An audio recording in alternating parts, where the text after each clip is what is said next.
Be me, Harvey. Just another cog in the corporate machine. My job is basically staring at spreadsheets until my eyes bleed, finding patterns in data that nobody really cares about, but looks good in a PowerPoint presentation. It's not glamorous, but it pays the bills. For a few years, life was predictable. Clock in, do the work, clock out. The office had a decent vibe. My corner of the floor was quiet, mostly guys in my department just trying to get through the day. My closest work buddy is Kendrick. He's one of those guys who is deeply cynical about everything, but hides it under a layer of dark humor. You know the type. Sees the world for the soul-crushing joke it is, but at least he's laughing. There's also Saint, a girl from the adjacent department. She's cool, normal, doesn't treat office interactions like a battleground. We'd grab coffee sometimes, complain about deadlines, simple stuff. The ecosystem worked, no drama, just quiet, productive misery. Then our old manager, a guy named Frank, who basically just approved time off requests and forwarded emails, finally retired. For a few weeks, we were adrift. It was bliss. No one watching over our shoulders. We knew it wouldn't last. One day, we get a company-wide email introducing our new department head, Camilla. The email had a picture, professional headshot, sharp blazer, a smile that didn't quite reach her eyes. Her bio was a masterclass in corporate buzzwords, synergizing departmental workflows, fostering inclusive paradigms, actioning a forward-thinking culture of dynamic change. I showed it to Kendrick. He just stared at it for a full minute, then slowly shook his head. He said it looked like an AI was tasked to write the most meaningless mission statement possible. The first day she arrived, the entire atmosphere of the office changed. You could feel it. The air got heavier. She walked through the office like she was inspecting a military barracks. She didn't say hello to anyone, just gave these quick analytical glances into each cubicle, taking mental notes of who to put on a list. Later that day, she scheduled a mandatory, all-hands-on-deck meeting for our department. We all file into the big conference room. Camilla is standing at the front, next to a whiteboard. She waits for everyone to be completely silent before she even starts. She starts talking about her vision for the department. It wasn't about productivity or meeting targets. It was about deconstructing the inherited patriarchal frameworks of our workplace. A few of the guys exchanged confused looks. She said our department had, in her words, a stale, male-centric energy. She wanted to implement changes that would promote a more equitable and emotionally intelligent environment. Kendrick was doodling something on his notepad. I glanced over. It was a gallows. She went on for nearly an hour, talking about microaggressions, unconscious bias, and toxic masculinity. It felt like a lecture from a college course I never signed up for, and definitely didn't want to attend. She kept looking at the men in the room as she talked about these things. Like we were all case studies. She said that to truly build empathy, we needed to move beyond abstract concepts and into practical application. We were all dismissed, feeling weird and unsettled. Over the next week, a bunch of little changes happened. Motivational posters with bizarre corporate feminist slogans appeared on the walls. A woman's place is in the boardroom. Okay, sure, whatever. Smash the glass ceiling and the patriarchy. A bit aggressive for a Tuesday morning, but fine. Then she scheduled a follow-up mandatory meeting. The mood was tense. We all knew this was where the other shoe would drop. We file back into the conference room. Camilla has a box on the table next to her, a plain cardboard box. She starts by saying how pleased she was with our receptiveness to the new cultural direction. Then she says it's time to implement her first major initiative. She calls it the Walk a Mile policy. She explains that men can never truly understand the systemic disadvantages women face in society and the workplace. We carry a privilege we're not even aware of. To begin to understand, we need to be confronted daily with a fraction of the female burden. She opens the box. Inside are smaller, company-branded pouches and stacks of tampons and sanitary pads. The room went dead silent. You could hear the air conditioning hum. She announced that from now on, every male employee in the department would be required to carry one of the pouches at all times while on company property. Each pouch contained a selection of feminine hygiene products. She said it wasn't about using them, it was about carrying them, to feel the weight of them in our pockets or bags, to have them present in our minds. to be constantly reminded of the biological realities that our female colleagues face, realities that, according to her, the workplace was designed by men to ignore. There was a moment of pure, unadulterated disbelief.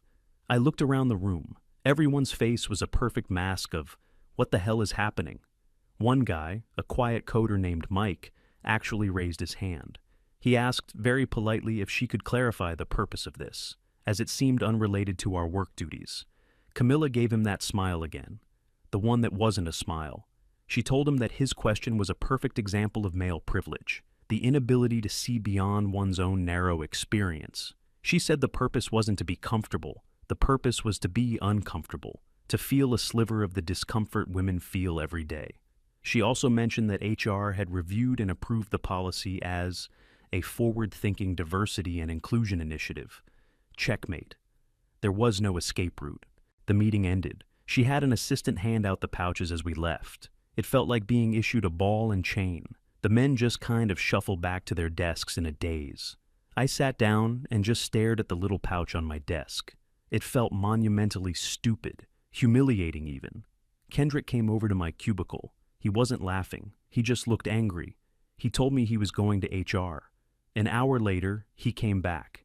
He said HR told him that Camilla had their full support and that if he had a problem with the policy, maybe he wasn't a good fit for the company's new cultural direction. It was a threat, wrapped in corporate speak. That evening, a few of us went to a bar after work. The mood was grim. People were talking about quitting, about looking for new jobs. We felt completely powerless. If you complain, you're fragile and toxic. If you refuse, you're fired. We were backed into a corner. Harvey was just stirring his drink, staring into space. Then Kendrick, after being silent for a long time, suddenly looked up. He had a strange glint in his eye. He said, "What if we don't refuse? What if we embrace it?" We all looked at him like he was crazy. He laid it all out. Her power comes from us resisting, and her labeling that resistance as toxic. But what if we don't resist? What if we comply? What if we comply so hard, so thoroughly, and so publicly that she's the one who has to tell us to stop? A plan started to form, a ridiculous, beautiful, idiotic plan. Malicious compliance. The next day, the mood in the office was different. The dejection was gone. It was replaced by a quiet, nervous energy. The pouches were on every guy's desk, not hidden in a drawer, but placed right out in the open. Camilla walked past and gave a small, satisfied nod. She thought she had won. The first move was small. One of the guys, Tim, who works in logistics, had one of the sanitary pads, one of the big ones with wings, stuck to his desk right where his wrist rests for his mouse. He was using it as a wrist cushion. Camilla walked by his desk. She stopped. She stared at the pad for a good 5 seconds. Tim didn't even look up, just kept clicking away at his spreadsheet. You could see the gears turning in her head. He was technically carrying it. It was on his desk. He was using it for an office-related purpose. She couldn't say a word. She just tightened her lips and walked away. A small victory. Later that day, Kendrick took it a step further. He was walking back from the break room with a cup of coffee. He had one of the tampons, still in its plastic applicator, tucked behind his ear like an old-timey journalist with a pencil. He walked right past Camilla's glass-walled office. He made sure to turn his head so she could see it. I saw her look up and just freeze. Her eyes narrowed. But again, what could she say? You're not allowed to store the mandatory item behind your ear? The whole thing was too absurd. A silent war had begun. The next day, things escalated. A few more guys started using the pads as wrist rests. It was becoming a trend. One guy had a small leak in his water bottle. He very theatrically wrapped a sanitary pad around it, securing it with rubber bands. Amazing absorbency, he declared to no one in particular. Camilla was starting to look permanently annoyed. Her walk became faster, her glances sharper. I decided it was my turn to contribute. I waited for a moment when Camilla was walking toward the coffee machine. I walked over to her, holding a tampon in my hand. I put on my most sincere, concerned face. I asked her for a moment of her time. She stopped, looking impatient. I held up the tampon.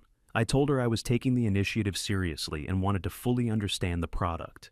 I asked if she could explain the difference between regular and super absorbency.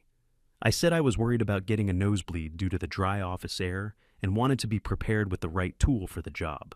Her face was a brilliant work of art. It was a tidal wave of conflicting emotions: shock, disgust, anger, and the horrible realization that I was playing by her rules. She couldn't call me out for being inappropriate because I was framing it as a genuine question about the mandatory items she herself had forced upon us. She just stammered something about reading the box and practically ran away. Kendrick gave me a slow clap from across the room. That afternoon, we had a team meeting. Kendrick sat right next to Camilla. Midway through her presentation, he let out a huge theatrical sneeze. He then reached into his pocket, pulled out a sanitary pad, unfolded it with a loud crinkle, and proceeded to blow his nose into it. He then folded it back up and said, "Wow, these things really do hold a lot. Great initiative, Camilla." The room was silent, except for one of the other guys who poorly disguised a snort as a cough. Saint, who was sitting across the table, had her head down, but I could see her shoulders shaking with silent laughter. Camilla's knuckles were white as she gripped the edge of the table. She looked like she was going to explode. She just said, "Let's stay professional, Kendrick," in a voice that was shaking with rage. He replied, "I am just utilizing the company-provided resources." The policy was starting to backfire on her in ways she could never have imagined. She thought she was teaching us a lesson about empathy. Instead, she had armed her entire male workforce with an unlimited supply of officially sanctioned absurdity. The creative uses for the products became a daily challenge. One guy used the adhesive strip on a pad to stick notes to his monitor. Another unraveled a tampon string and used it to tie up a bundle of cables. They were becoming the ultimate multi-purpose office tool. We started having conversations in the hallway, loud enough for Camilla to hear. "Hey, you got a spare pad? The light flow one? I've got a smudge on my screen." "Nah, I've only got the overnight heavy flow ones. Might be overkill." Camilla started spending more and more time in her office with the door closed. She would only come out when absolutely necessary. Her grand social experiment was turning into her own personal nightmare. She had tried to create an environment of female-centric understanding. Instead, she had created an office full of guys making endless, deadpan jokes about menstrual products. I ran into Saint by the coffee machine. She looked at me, a huge grin on her face. She told me that Camilla had been complaining to some of the other female managers via email. She said Camilla wrote that the men were weaponizing her policy against her and engaging in malicious compliance. The best part was, the other managers apparently told her that since she got HR to approve it, it was her problem to manage. Nobody wanted to touch the mess she had created. She was trapped. If she canceled the policy, it would be an admission of defeat. She would lose face completely. But if she let it continue, the mockery would only get worse. Her authority was eroding day by day. She had tried to assert her dominance and ideological purity, but she had underestimated the sheer, stubborn creativity of a dozen guys who had been pushed too far. We weren't just fighting a stupid rule anymore. We were fighting for the simple right to come to work and not be treated like subjects in someone's bizarre social experiment. And we were winning. The atmosphere among the guys had never been better. We were united by a common, absurd cause. The quiet nods in the hallway, the shared smirks when someone came up with a new, ridiculous use for a tampon. It was a strange kind of brotherhood, forged in the fires of corporate insanity. Camilla had wanted us to understand the female experience. Instead, she had accidentally supercharged the male bonding in the office to levels she couldn't possibly comprehend. The ultimate irony. We knew she was plotting something, though. She was too proud to just give up. We could feel it. A storm was coming. She was just waiting for one of us to slip up, to cross a line from malicious compliance into actual insubordination. But we were careful. Everything we did was perfectly, infuriatingly by the book, her book. The stalemate lasted for about a week. It was a Cold War fought with cotton and plastic applicators. Camilla tried to reassert control by burying us in work. She sent out emails at all hours, demanding reports and setting impossible deadlines. The message was clear: get back to work and stop this nonsense. But it was too late. She had already given us the tools for our own amusement. The more pressure she applied, the more creative we got. Kendrick became a sort of modern artist, and his medium was feminine hygiene. He started creating little sculptures on his desk. One day it was a small dog made from a tampon with the string as a leash. The next, it was a surprisingly detailed swan with the wings of a sanitary pad fanned out gracefully. Camilla would walk past his desk, and you could practically see the smoke coming out of her ears, but his productivity never dipped. He was meeting all her new, ridiculous deadlines. He was doing his job and complying with her policy. He was untouchable. She decided to try a new tactic, a direct confrontation, but disguised as a helpful check-in. She scheduled one-on-one meetings with every male employee. My turn came on a Thursday afternoon. I walk into her office. She tells me to sit down. She has a notepad and pen. She's in full manager mode. She asks how I'm acclimating to the new departmental culture. I told her it's been an eye-opening experience. I said that I felt my empathy levels were rising daily. Her smile was so forced it must have been physically painful. She then tried to corner me. She asked if I felt that some of my colleagues were perhaps not taking the spirit of the policy to heart. She was trying to get me to rat on the others, to break our unity. I just played dumb. I told her that everyone seems to be engaging with the policy in their own unique way. I mentioned Tim's wrist rest, saying it was a great example of ergonomic innovation. I brought up Kendrick's sculptures, calling them a powerful form of product-based expression.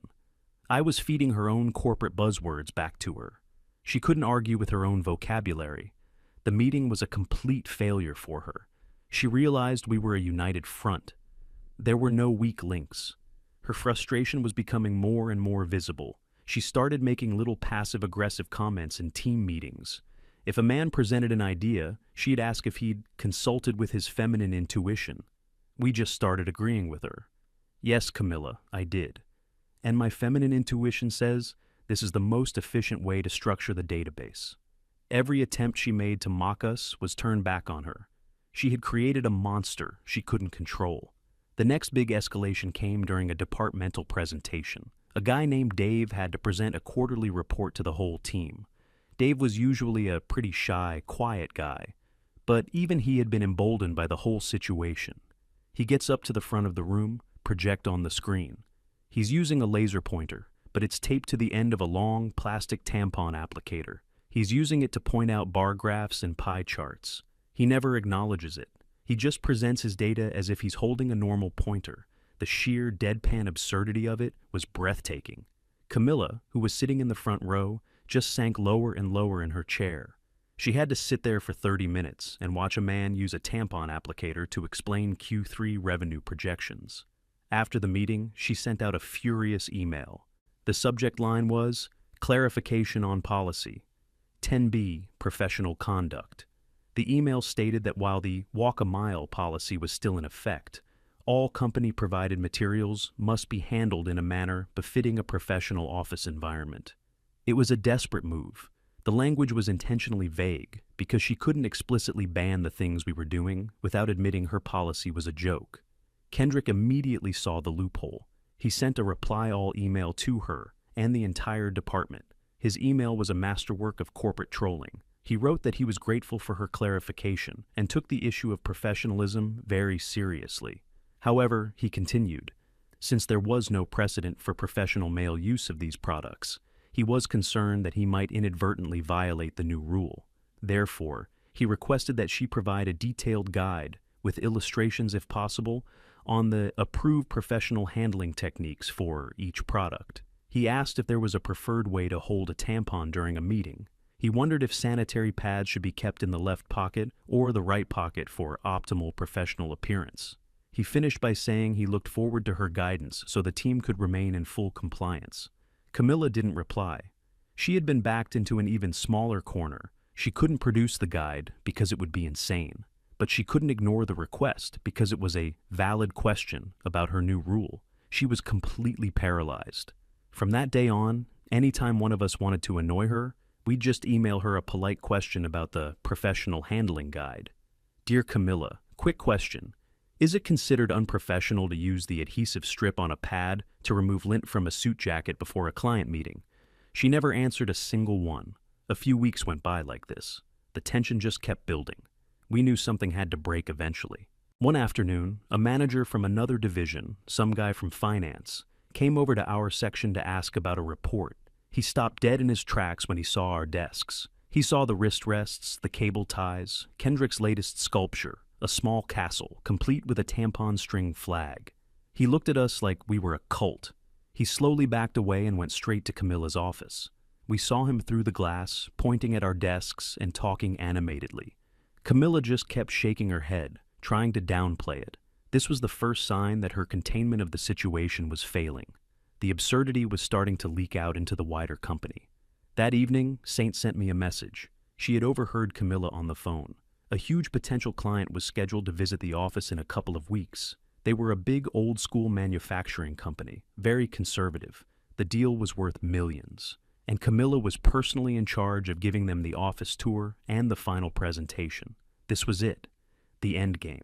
Kendrick and I gathered a few of the other guys in the break room after most people had left. We told them the news. The client was coming. This was our chance to end this, once and for all. We weren't going to do anything that would get us fired. No harassment, no destruction of property. We were just going to follow Camilla's policy to its most logical, most absurd conclusion. We were going to create a departmental art installation, a monument to empathy. The next 2 weeks were a flurry of quiet, clandestine activity. We'd stay a little late, come in a little early. We pooled our company-provided resources. It was the most motivated and collaborative I had ever seen our team. One guy was an amateur artist. He took the lead on the visual elements. We made a large welcome sign for the entrance to our department. Each letter was carefully cut out from the absorbent core of dozens of sanitary pads. It was actually quite well done. Another guy, the one who was good with his hands, worked on a centerpiece. He took a big piece of styrofoam and hundreds of tampons. He painstakingly created a large, intricate sculpture that looked vaguely like the company's logo. Kendrick's project was the most ambitious. He took over the large whiteboard at the back of the department. He created a massive workflow chart. But instead of boxes and arrows, it was a complex web of pads and tampons of different sizes, all connected by their own strings. He labeled each part with corporate jargon. A heavy flow pad was high-capacity data input. A slim tampon was agile project delivery. It was utterly meaningless, but looked incredibly complex and serious. My contribution was simpler. I took charge of ambiance. I made dozens of little paper crane-style birds, folded from the plastic wrappers of the pads. I used the tampon strings to hang them from the ceiling tiles so they floated gently in the air conditioning drafts. By the morning of the client's visit, our department was transformed. It was a surreal landscape of weaponized corporate foolishness. We all got to our desks and just went about our work as normal. We didn't speak about it. We just waited. Around 10 a.m., we saw them. Camilla, walking with 3 older men in expensive conservative suits. She was leading them down the main corridor, pointing out different departments. Her voice was cheerful, but we could see the sweat on her brow from across the room. She was visibly trying to steer them in a different direction, to bypass our section entirely. But the main conference room was on the other side of our department. There was no other way. As they got closer, you could see the exact moment the lead client, a stern-looking man with gray hair, noticed our welcome sign. He stopped walking. He squinted. He took a step closer, then another. His face went from curiosity to utter confusion. Camilla's cheerful chatter died in her throat. She started saying something like, "Ah yes, the marketing department, a very creative bunch, always thinking outside the box." The man wasn't listening. He walked slowly into our department, his 2 colleagues following him like lost ducklings. His eyes scanned the room. He saw the floating wrapper birds. He saw the tampon sculpture of the company logo. He saw men at their desks, calmly working, with sanitary pad wrist rests. His gaze finally landed on Kendrick's magnificent whiteboard of madness. He walked right up to it. He stared at it for what felt like an eternity. He leaned in to read one of the labels. Agile Project Delivery.